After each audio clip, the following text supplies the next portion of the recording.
Welcome back to Rockstars. I'm Jessica Clemons, and a new trailer for Predator Badlands dropped. Directed by Prey, Dan Trachtenberg, starring Elle Fanning and Demetrius Schuster-Kalamentagi as Deck, this movie takes place in the future on a foreign planet, but we'll also get some Yautja Prime in there, which we really got to embrace in Predator Killer of Killers. However, I don't think we're precisely in the exact location where we were in Killer of Killers. While this movie appears to take place at the end of the Predator's chronological timeline, with its numerous alien connections, it may help clarify their overlap in tandem with their shared timeline and universe. So let's take a look at this trailer, scene by scene, and identify all those Easter eggs or just missed details you might have missed. But first, be sure to check out nerdride.shop, where you can always find the latest and greatest in new Rockstars merch. Go ahead and grab some amazing Fantastic Four merch. The movie's coming out this week. You gotta wear some F4 merch, or you can get some Doom merch. I'm wearing Doom right now, and you know damn well I'm wearing this because it reminds me so much of MF Doom.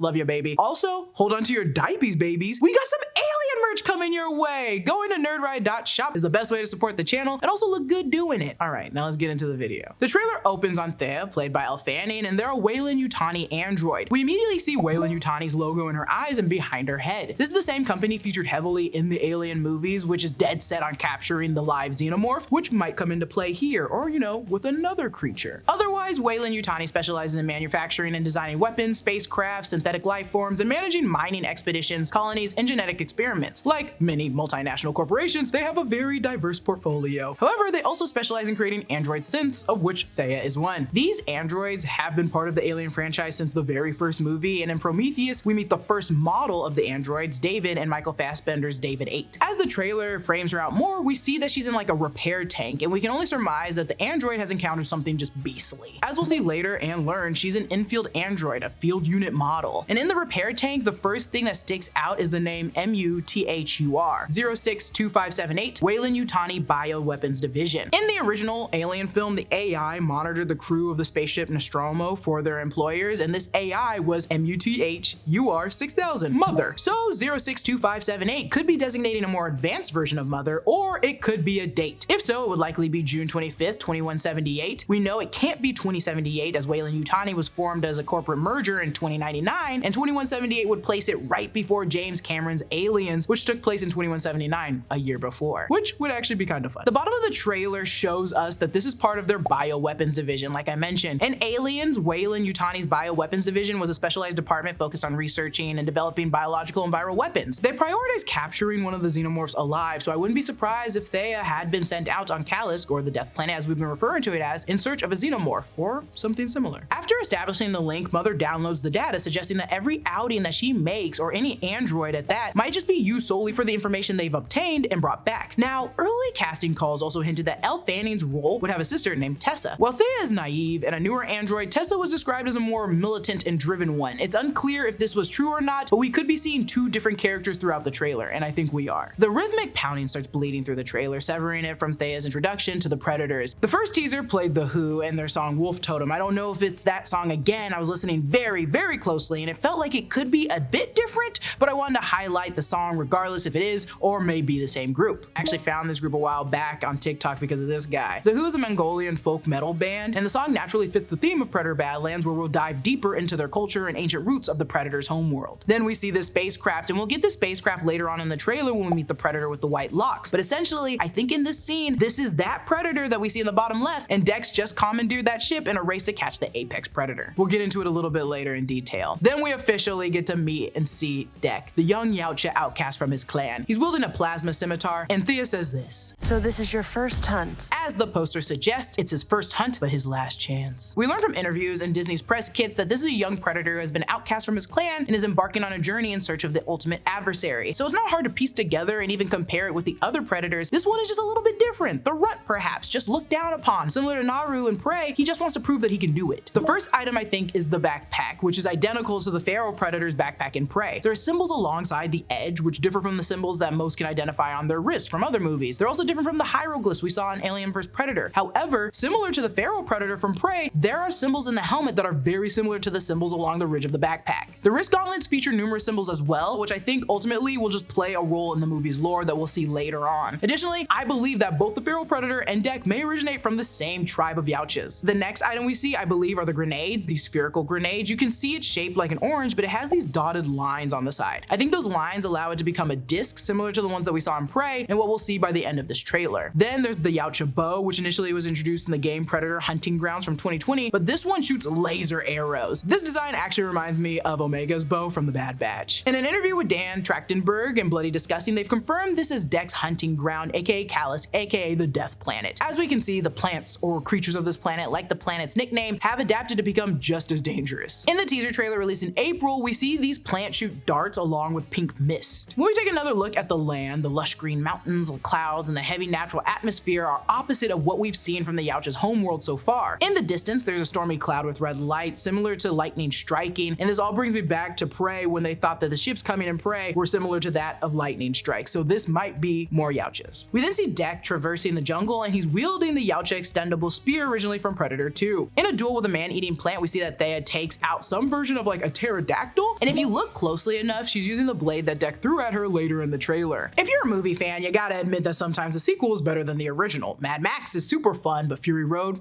no, that's an all-timer. Same with Terminator, it's very good, but compared to T2, not even close. Great sequels aren't just for movies though. Raycon has a new model of their fan favorite everyday earbud classic now with active noise cancellation. I fell in love with Raycon after a cross-country flight. The plane was just so loud and so noisy, but with my Raycons in, I was just able to listen to a podcast and just tune it all out. It was a total game changer. Raycon's everyday earbuds start at half the price of the other premium audio brands, so you can get the most bang for your buck out of your purchase. And it's not like they're skimping on the features. Raycon's everyday earbuds have active noise cancellation, a 32-hour battery life, and tap controls. Wobbly, wobbly, wobbly, wobbly. This is great. I'm testing if I can hear anything. Oh, I can barely hear things, but this is also what I need in my life. Plus, they're ergonomically designed to comfortably fit the widest range of ears, and I gotta tell you, I've had a lot of long days with my Raycons in, and they fit so naturally, I can kind of forget they're in there for a while. Plus, you can get these custom covers for the case, great for an office like ours where everybody's got a pair of Raycons and we don't want to get them mixed up. Go to buyraycon.com/newrockstars to get 20% off fan favorite everyday earbud classic. Thanks to Raycon for sponsoring today's video. On Thea's chin, there's one scar she does have here that is missing from the first shot. She's looking much less damaged here overall, so I'm thinking that Thea in the first shot might not be really her, but her twin. We're then on Yautja Prime, the Predator's homeworld. It's speculated that the film opens here before Deck is exiled to Callus. We saw a glimpse of Yautja Prime in Alien vs. Predator Requiem, which in many ways seems like a spiritual sister to this film, so it's fitting that we're seeing it again. I also appreciate in this scene the contrast between his origins and his current situation. It highlights just how different the terrain is now, so instinctively he may be less prepared, which will make this mission significantly more difficult to accomplish. In this scene, we return to Thea as she informs Deck that he's pursuing an unbeatable creature, and you can notice some of the vines from earlier resembling straps across her chest and shoulders, and later on we'll see that Deck carries her like a backpack since she's missing her lower half, so I love this. I love this dynamic. Also, you know they're a good duo when one's being carried like a backpack. You know, every time someone's in a backpack or used like a backpack, they're usually really good companions on journeys. Predator stands in the middle of the industrial wreckage. I think this could be a Weyland Yutani colony similar to the colony from Aliens. You can see some of the debris in the background and it has the Weyland logo, and they just love building colonies on dangerous planets. Why?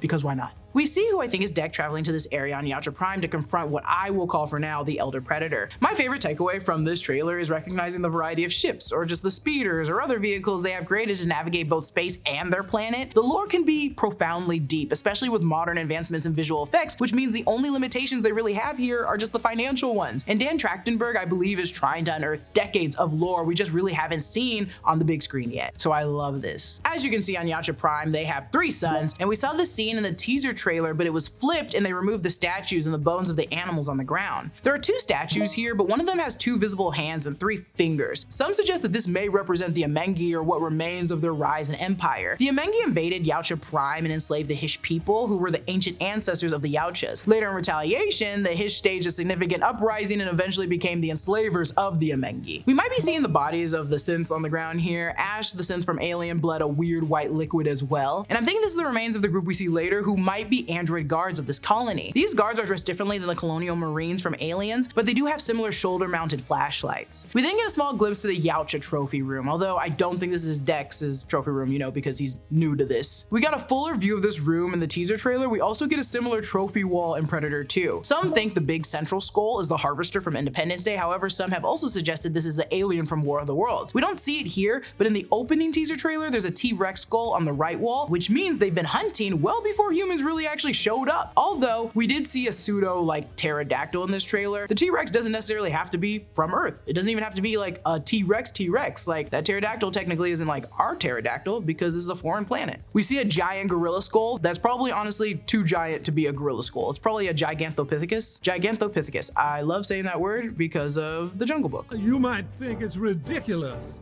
that me, a Gigantopithecus. Berg, our in-office animal skull enthusiast, suggested that this is likely the remains of a massive carnivore. The ridge on the skull is referred to as the sagittal crest, and the giant holes on the side are actually for the muscles that move the lower jaw. So it might be a massive carnivore. And bottom middle, he said, is similar to a slender loris, one of these guys. And that's all I can really make out in this room because it's very dark and it's very difficult. Then we see this predator. But right before we see this predator, we get this shot. There are two vehicles present in this shot, and it appears that the one with the extinguishing flames belongs to Deck, while the other one in the background I think belongs to the Elder Predator. This suggests that Deck is traveling to this location to confront the Elder Predator. Based on other scenes in the teaser trailer released in April, many fans, including myself, believe that a fight breaks out between the Elder Predator, Deck, and what we assume to be his brother. Empire incorrectly labeled this character as Deck's father, but Dan corrected them by stating he is not the father. Okay, Maury. You are not the father. In an interview with Bloody Disgusting, the character was accurately referred to as the brother and mentioned, and I quote, an action sequence follows between Deck and his Yautja brother training battleground stuff, followed by Deck's prideful desire to select Kalisk as his hunting ground, known as the Death Planet, where he's to prove his unsupportive father wrong. Deck's ultimately fighting for acceptance in his own clan with his own bloodline. So this may be Deck's father, and in this scene, as well as possible moments in the teaser trailer, we see training sessions between Deck and his brother. We don't know how the battle will unfold, but following the typical, you know, hero's journey narrative, I assume Deck's brother will try to protect him from their father. In the process, he might fight their dad and ultimately lose his life, leaving Deck to lose his arm that we saw in the teaser trailer, and to prove his worthiness, Deck will then strive to defeat the creature on Death Planet. Then we see all these people, all twinning them. This is another Weyland facility. We don't know whether this is the one that we saw destroyed earlier in the trailer. However, I believe it is because we also get a very quick glimpse of a Weyland tool sewing or patching something together, and I think it's putting Thea back together. We saw the other half of this scene in the middle of the trailer, and you can tell her beige jacket in both shots. In my opinion, Thea's purpose as a field unit is to venture out and collect data. If she dies, it's not a big deal. She's an android. And I believe half of her survives and needs to return to the facility. And in an agreement with Deck to help him locate the beast, she makes a deal to return to the facility to have herself reattached. I think Dex will help her get there, and they break in, fighting other androids along the way. In the process, they will also release other creatures, but eventually run into the large beast that will show up in the morning. At that point, Thea will be able to put herself back together. So all these androids are clearly working for the Weyland Yutani weapons division. When Deck broke one of their faces, smashing their head through the glass, you can see their skin cracking with a bit of white, I think, underneath. It's just, I don't like it. In this same scene, you can tell that their plans were to use the inhabitants of this planet in their weapons division. Then Deck screams.